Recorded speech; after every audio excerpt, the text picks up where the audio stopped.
Welcome to the I Love Coaching podcast, the show where we help coaches, entrepreneurs, and leaders build businesses that create massive impact.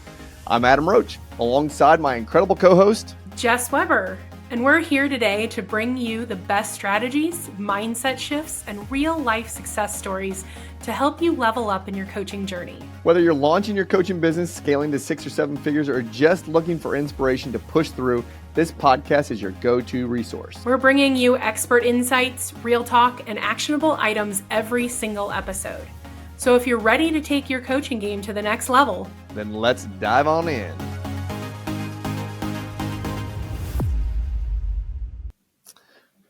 Perfect. Okay, here we go. 3. We already have an intro, so we can just say welcome back. And I'll say hi, Jess, and then we can go from there. Okay, right? 3, 2, 1. Welcome back, everybody. Hey, Jess, welcome back. Thanks. I'm excited to be here. Me too. What's new in your world? Oh, there's lots of fun stuff going on. One thing that is interesting is I've been reading a book called Make It Stick by Chip and Dan Heath. Yeah. And it's all about the concept of getting ideas to stick, which I think is a really interesting conversation to have. And it's kind of relevant to what our last podcast episode was, which was on social media and, gaining attention and how do you do that? What type of content you put out. But I'm like 30% of the way into it, so I'm not fully there yet. But it's been interesting to think about what ideas stick. What language are you using? What perspective are you giving? What are you presenting and putting out there to actually get people to accept what you're thinking? So I can't stop reading still chapters 1 through 8 of Happy Pocket Full of Money when all it talks about is quantum physics. What is that guy's name? That sitcom, Sheldon. You're thinking Big Bang Theory. Yeah, Sheldon Big Cooper. Bang Theory. Yeah, isn't he like quantum physics? I mean, this book, again, I probably read it now at least, 8 times, the first 8 chapters. Quantum physics just blows my mind. I love that. Blows my mind. And this is coming from a athlete who in college hated going to school, and now I love to read about quantum physics. But all that being said, let's do this. Let's talk to our audience today about a big topic. About a topic that you and I see across the board. We've experienced it ourselves, and I know our listeners have too, and that's the imposter syndrome. Imposter syndrome. Let's take this. Let's have fun with it. Let's go deep with it, and let's also have some actionable items for our listeners that when they do step into imposter syndrome, they know they're there and they can figure out a way to get out of it. Well, I think before we dive into that, we should be kind enough to give a definition of what is imposter syndrome. Because to us, I feel like we have a curse of knowledge being in this coaching space that we're in. And yet that's not common language everywhere. So how would you explain imposter syndrome to somebody? Yeah, great question. Because here's what's fascinating about imposter syndrome. Let's give the definition first of what I would define it as. Imposter syndrome is stepping into a room and feeling like you don't belong because you're not at whatever level of the room is, right? Simple. I can say it from the tennis world. I can say it from the business world. I can say it from the community world. I've stepped into so many rooms, so many tennis courts, so many spaces, even stepping into a conversation with the Jess Webber. There is a THE in front of that.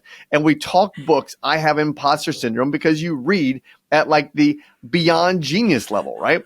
So imposter syndrome, and that's lighthearted, but imposter syndrome, I just got off a call with someone and a person who wants to be a coach. And I always ask this question: what would you charge me if you and I were in a one-on-one coaching relationship? And they always go to such a small number. And then I always take them back to their long-term experience. This person had experience of 15 years in this one specific niche vertical, and they were going to charge me something ridiculously small because they didn't feel that they were worthy enough, right? So I think we can put the word worthy enough and imposter syndrome together. When you feel the feeling of, am I worthy of fill in the blank?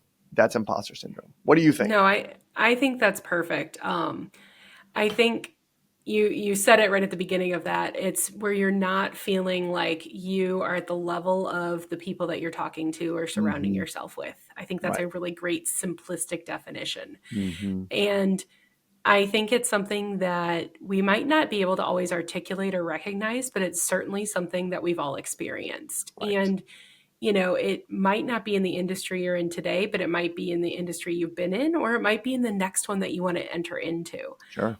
And so I love this conversation because I know that for all the confidence that I exude, or, all the things that I know and the compliments I receive from you, I know I had it massively when I first joined you and I love coaching, Mm-hmm. because I came from a world of education. And so, I had all these letters behind my name. I had all Mm-hmm. these certifications. I had all these Right. degrees, and yet none of them were related to coaching specifically. Mm-hmm. So I can step into a classroom and teach anything with my eyes closed and one hand tied behind my back, but I didn't have the same level of confidence stepping into a coaching relationship. Right.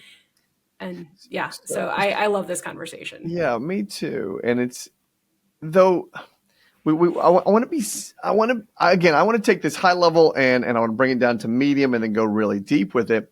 High level imposter syndrome, if you pay attention, it's probably everywhere around you at any given time. Imposter syndrome is that feeling of, am I worthy? Do I belong? Can I keep up? Can I whatever. And this is silly. Again, this is lighthearted. I'm at the grocery store and I'm looking at all these amazing fruits and vegetables. And there are some in there that I don't know what really they are. And I'm like, and there's the guy that's stocking all this stuff. And I'm like, do I walk up and say, what is that? Without sounding like an idiot, because you would think that I know what I'm talking about when it comes to fruits and vegetables, but I don't. And you know what? I didn't ask him because my ego got in the way. The imposter syndrome was like, don't act like a fool in front of that guy. But that's what happens to us, right? Hmm. I think you're pointing out another really key thing there is ego. We always want to Mm-hmm. look good and be right and know it all. Always. Always. And I think that's kind of the root cause of imposter syndrome for Mm-hmm. sure is ego. Yeah. And the thing is we connect through authenticity, right? We connect with people when we can admit that we don't know it all, or that we haven't done it all, or whatever thing that we need to admit to that, kicks ego in the pants. And when you can be authentic and be real, that helps you relate and it helps remove that imposter syndrome. Yeah, 100%. And it's so fascinating. Again, this is a silly, silly, silly example, and we'll get a little more non-silly from me. I think about my kids in the car, Mm. right? Or when we're going somewhere. And my son hasn't quite picked this up yet. And maybe this is a masculine man thing of machismo, right? And it's like, Dad, you're lost. No, I'm not. Mm. No, I'm not. I'm not lost. I know where I'm going. Dad, should we go ask somebody? No, not yet. I know what I'm doing. Now that's not overly imposter, but that is a little bit imposter that, hey, I don't want to look like I don't know where I'm going. So my ego is going to say, son, you stay in the back seat. I got this. Dad's got this. And next thing you know, you're 30 minutes out of your way because you took a left turn. You should have taken a right turn. And now you're late to the tennis tournament. And Does you that sound didn't like, does that sound leverage like that's happened to me before? Maybe. I don't know. maybe just once or twice. And I'm sitting here going, and you have like smart technology that can do all Right. of that for you.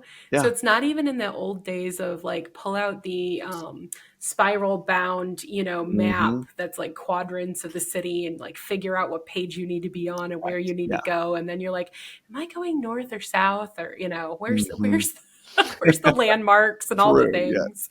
Yeah. And so it's like, I don't know why we can't get out of our own way when it comes to this kind of thing. Yeah, that's such a great, great question. It's ego. I Hmm. really, without having the answer completely, I believe it's ego, and you have to check your ego all the time.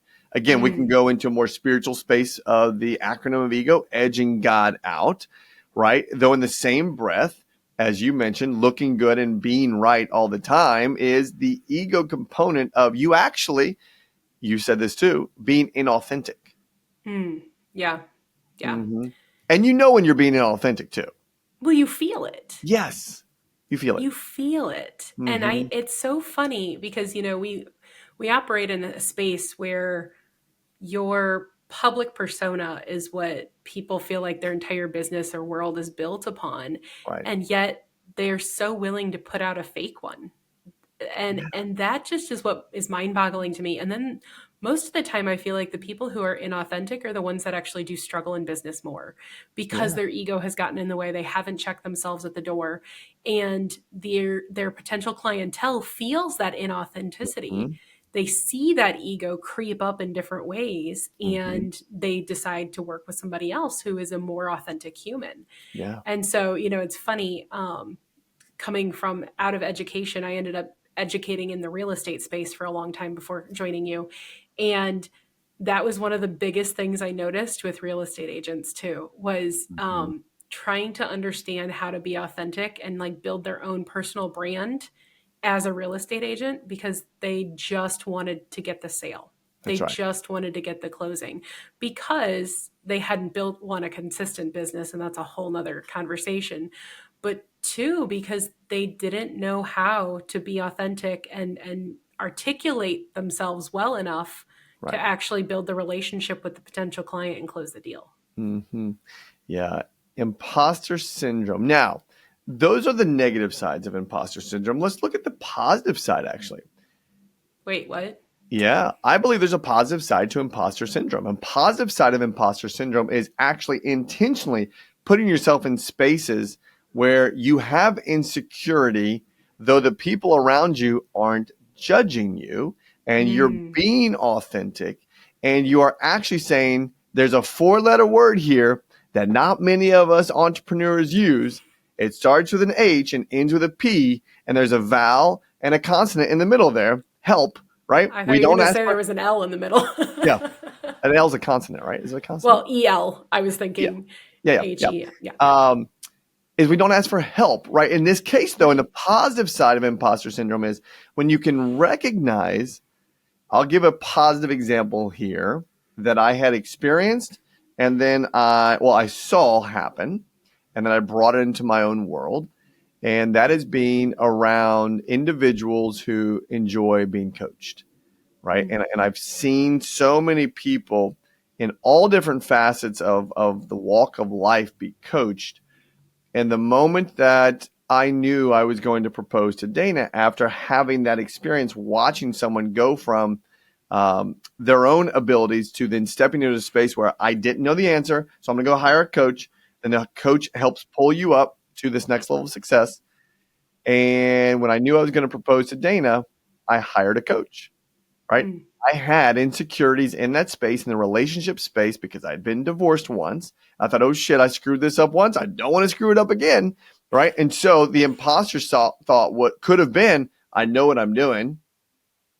Go into this relationship with a mindset of I know what I'm doing. Which, No, it was a been there, done that. yeah. Right. And so before that, I was like, Right. okay, fine. I'm going to chalk this up, this imposter thought of I know what I'm doing, which I don't or didn't, and hired a coach, hired a professional, hired a relationship expert, and said, coach me up, coach. Mm. And that helped. So you used it as a reflective tool to take action and change your behavior and change your thinking rather than allowing ego to get in the way, is what I'm hearing. And that's correct. I had to show up to that call in a space of authenticity to Mm. say, I don't know what I don't know. I don't know what I'm doing. Help me out, please. There's our 4-letter word. Help me out, right? Yeah. Yeah. Mm-hmm. Well, I like that you're spinning it on the positive, because I do believe that like reframing it doesn't have to be a negative. It can No, be used to create opportunities for yourself. So that's just right. like you said, you hire a coach to fill the gap. Mm-hmm. You find the right people or the right rooms to be in to bridge that gap. That's right. Whatever the case may be, it's an opportunity to be reflective and then take action. I want to go back to the word authentic, right? And that's Hmm. why we have that in our acronym REAL. We believe that every coach should be a real coach, relevant, experiential, authentic, and a leader. So we start with let's go into the word authentic. And I think you said this. You know when you're being inauthentic because you can feel it. Hmm. right? When you're BSing something because you want to look good or be right or look cool or sound cool or whatever, people can see it. People, listen, you can smell BS, right? Yes. Oh, Yes. 100%. Well, and if you look at thought leaders right now, like let's take the popularity of one Miss Mel Robbins, right? Mm-hmm. She just released the book recently of the Let Them theory. That And you this is love, not right? about, You absolutely love this book. don't get me started, sir. But here's the thing is people have slowly over the past few years been gravitating towards her more because Mm-hmm. she is unapologetically authentically herself That's right. when she puts content online, when she does her podcast, when she speaks in person. And that is attractive to people. So she Yes. doesn't pretend to know it all. She admits that she's failed, and I mean, if you've read the book, she does talk about having imposter syndrome to the point that she didn't put herself out there for several years. Right. And that imposter syndrome led her to miss out on several years of opportunities because she wasn't being authentically who she Mm-hmm. was. Yeah. And so, no matter how you feel about the book, I think that there's validity in understanding who you are and your identity Mm-hmm. and being unapologetically you. Yeah. And I think that's when imposter syndrome creeps in the most is when you feel like you have to apologize for a part of yourself. Now let's check this part out. Now we're going deeper. We are. We started fun and now we're going to go a little bit deeper. Checking yourself. All right. So let's look at that. Maybe you're young, right? Maybe you're young. Maybe you're inexperienced. Maybe you come from a very competitive world or space where you've just got to keep pushing to grow, and you don't know any other way, right? Yeah. And so I've been down that space before where I wanted to keep up and failed miserably. Failed miserably. And I can honestly say that I've probably done that in every walk of my life, is because I have jumped in with both feet, acting the part of I can do this. There's nothing wrong with that, though not asking for help because my imposter syndrome, my ego side said, figure it out. When all I had to do was ask for help, and I probably would have gotten to where I wanted to go faster and cleaner and more efficient and not having failed as hard. Yeah. Right. So being authentic, I remember stepping into a team leader role. All right, let's back up. I was a tennis player, for goodness sakes. I played tennis, right? I played collegiate tennis. I played pseudo professional tennis because I found out real quick that I was an American, not a European. I was getting my butt kicked on every surface. And so I got in the tennis business. Now that was authentic for me because I knew tennis. I had played tennis my entire life. I taught tennis for probably at that point in time the last 15 years. So I knew tennis. So it was easy for me to step into that space. Though the moment I started flipping homes and the moment I was asked to join Keller Williams in Beverly Hills to be on a team, because I read the MREA book, Millionaire Real Estate Agent book, and my partner asked me, my tennis business partner who was in real estate, now he was the master in real estate. He said, hey, do you want to build a team? And I was like, yes. I had no idea what a team was, right? Because that's what you were supposed to do. Right? I had no idea what a team was. So he hands me the book and he says, read this, go to page 202. And I memorized the page, right? So I jump in there with him, but I had no clue what I was doing, but I was having so much fun that the team leader of that, who I used to teach tennis to, said, you can be a team leader too. And I thought, yes, I can. No clue what it was, though. I just watched him, right?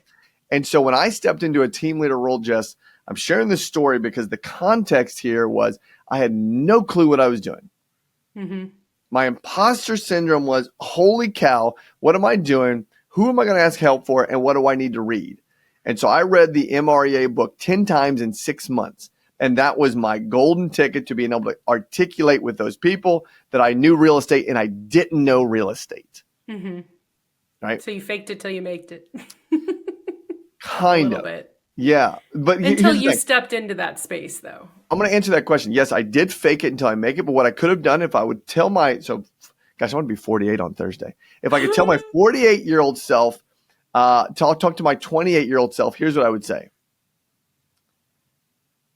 Tell those people that you are leading in your company that you only know what you know. And that if you want to be a resource for them, that you will be a resource for them based on other sources of knowledge, not your own experience. Oh, that's Right? so good. Now we're stepping into authenticness, even though you have imposter syndrome, because you're creating clarity and you're setting expectations that you don't know it all. And it's okay. I It's okay. love that. I love that. Mm. Well, that goes back to our conversation about, our friend the author. No, but Miss Mel, I know you've got it up there. If you want me to Mine's bring it right here, look, no, look, mine's literally right I know, there. I see it. You're obsessed with this book. You're but obsessed. but here's the thing is, so okay, we're going to go into my opinion. Okay. Mel, please understand, this is an opinion. No, but I struggled with reading the book because I felt like there was too much in it of personal anecdote Mm-hmm. and not enough thought leader evidence or research support. Mm. And I think this goes along with this conversation somewhat. So, like her story about feeling like an imposter and how she overcame that and all those things, that was relevant and relatable. And I think that's golden and good. Yep. But when I read a whole entire book by somebody who's considered a thought leader, Mm-hmm. I do not want only their anecdotal evidence. Right. I want the knowledge of others that have come before, that have done it before. Now, I am happy to receive your twist on it, your interpretation of it, Sure. your connecting the dots, between different theories, ideas, or people. But I do not want to only read your personal stories. And I Right. think that plays into this space of leading people as well. When you're leading somebody else, you give evidence of other things that work, and it's not Mm-hmm. always evidence from just your life, because you live in a bubble. No matter how big your bubble is, Right. you still don't know everything, you don't know everyone. And so True. you can borrow thoughts, ideas, concepts, frameworks, knowledge, data, whatever, from others who have operated in a similar space. Mm-hmm. And I think when you're willing to admit that you don't know everything, check the ego, like you said, and lean into what others have done before you, it only accelerates your learning opportunity, your ability to serve others at the same That's right. time. Yep. That's right. And that I love the last part there. As we continue to talk about imposter syndrome, the moment you can get over yourself, the faster you will step into the space of serving others at a really high level authentically. Mm-hmm. Right? Yeah. This isn't about you, right? Right. You're making it about you. You're actually using the imposter syndrome, and I want to go into something different here in a second, another book, but you're using the imposter syndrome because you're making it about you. If I would have told 28-year-old Adam that became a team leader, I think he was 28. Well, no, let's do the math. That was 2009. So what's 2009? So that is at 16 years ago, 16 years, Mm-hmm. minus 48. It's what, Jess? I'm 30, just really enjoying this. Keep going. 30, 30, 32, whatever it was. Yes, that's Yep. But if I would have told myself that you are leaning in to become better at what you're doing, to serve other people and not make yourself look good, I would have gotten there faster. yeah. Well, I think it also goes back to kind of a more visionary entrepreneurial behavior pattern, Mm-hmm. because typically the people that we see struggling with imposter syndrome are the ones with the biggest ideas and the biggest goals. And That's right. therefore, they have the biggest gap between where they are and where they want to be. Mm-hmm. That's You right. don't tend to see imposter syndrome from people who just kind of have a standard operating procedure. Mm-hmm. They've got their defined role, they've got their defined expectations, and they don't have any big lofty things that they want to change, right? Yeah. So they don't feel like an imposter because they know what is expected of them, they know how to deliver, and they do Mm-hmm. it. The Yeah. people who feel it the most are the ones with the biggest mission. Mm-hmm. And so I'll challenge anybody who is struggling with it, go back and reframe it. What is your mission? And what gap do you have to fill to achieve said mission? And don't look at it as you have to do it all, but it's who do you need to know? We've done a podcast on who's. What do you need to read? Who do you need to ask for help? All of Mm-hmm. those things to help. What rooms do you need to be in? That's right. What do you need to close the gap, Mm-hmm. to serve others and achieve that? Because your mission, your goals should not be about you either. And Mm-hmm. that's the other big thing that you and I have come to realize in working with so many different humans, is the ones that succeed have something bigger than themselves defining That's right. them Yep. every single time. Well, we can go into another book in that same breath of 10x is easier than 2x, right? We can Yeah. go into the no, not that one. Be your future self now, Yeah. right? Be your future self now It's is over there next to Benjamin the other Hardy. blue ones. Yep, Yeah. Yeah. mine's over there. Yep. Be your future self now. And now, for those watching on YouTube, you can see my hands, and for those that are driving, listening to the podcast, just pay attention of a past, present, and future self. So my hands are on in front of me, or the far right side is my future self. Now, Jess, I'm going to come back to your point here of of of being called and having this vision, having this mission, as you said. So we're going to call that your future self. Mm-hmm. Now, your present self, which lives right in the middle, your present self is actually not really even your present self. Your present self is your past self. It's your past patterns of behaviors and thinking that are dictating the present self's actions. Mm-hmm. Right? That's really what that is. And so if you have people that you see are bigger, better, faster, stronger, and you want to quote unquote fit in, but you have no clarity on your future vision of yourself, you're going to have imposter syndrome, right? You're going to have this negative, inauthentic imposter syndrome because you just want to fit in, right? That's the looking good and being cool Mm-hmm. and being right. Though when you have clarity on your future vision, and your future vision is so crystal clear that your present self can see where you're growing or see where you're going and know where you have to grow to, it can actually change past patterns of thinking and behavior. Mm-hmm.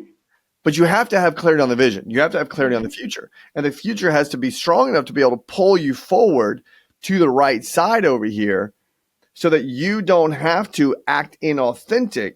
Now you can say, as you said in your words, gaps. You can find your gaps.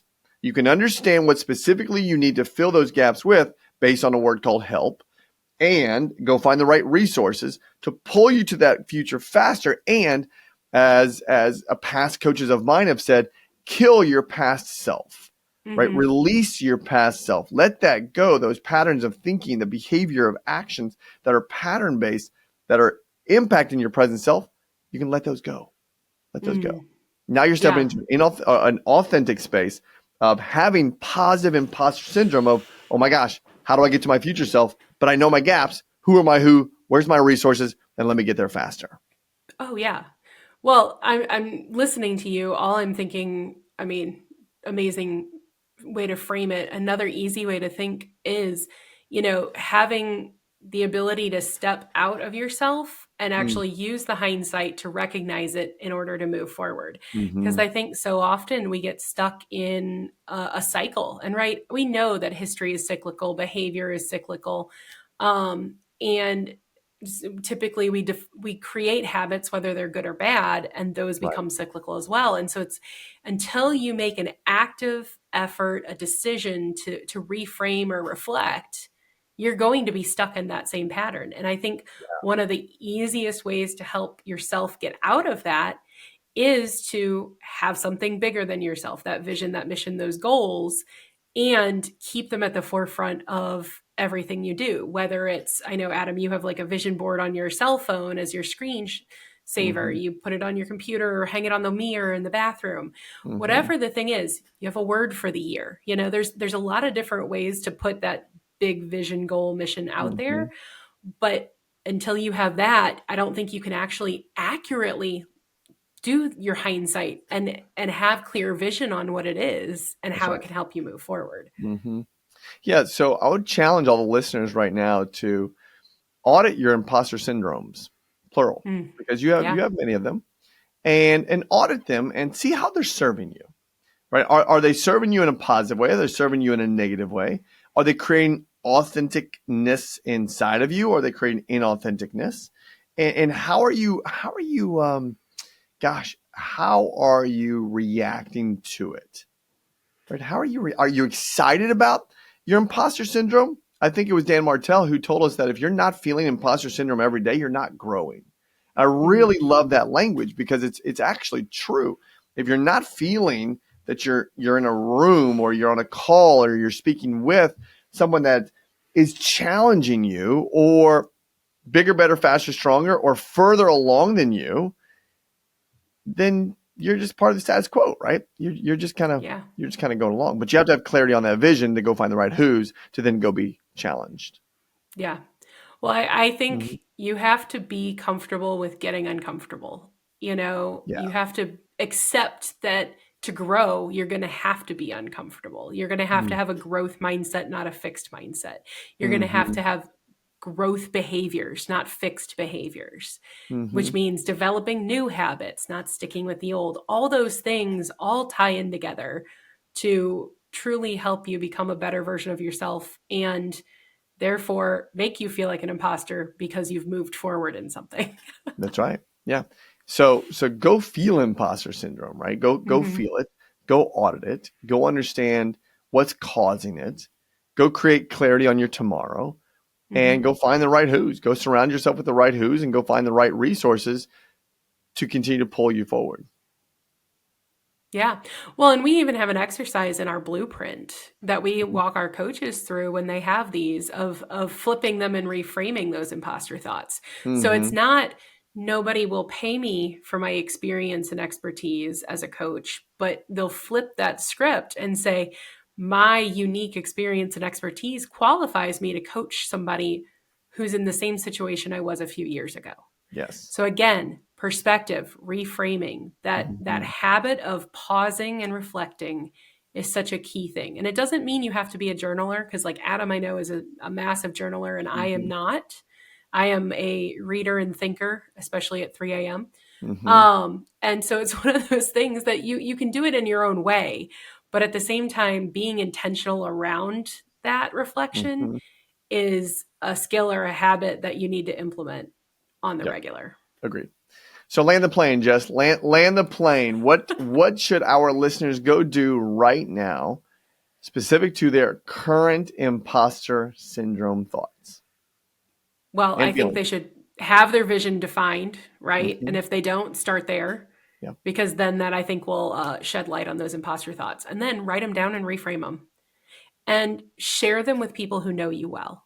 So if you're, a coach in our community, you can share it with our community. If you're not and you're in another space, go to people who know, like you, and trust you in that space that understand what you're coming from and share it with them. Because more often than not, you're the only one that thinks that thing.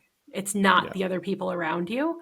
So it can help you overcome them and reframe them when you get feedback and you have a community around you. Yeah. That's so good. Well, great job. And I trust that our listeners and our watchers on YouTube really took notes here because this is an actual thing that happens every single day. And if you like this enough, share it with the people who you may feel can benefit from this podcast, this value add here in the imposter syndrome space, because I believe this can help so many people, Jess. So many people. Oh, 100%. I'm Okay. excited. Yep, I'm super excited too. Okay, so thank you for listening. We know that this was great value for you, so go ahead and download this podcast and save it for later. Share it with a friend, and we will see you next time. Take care, everybody. See you. Bye.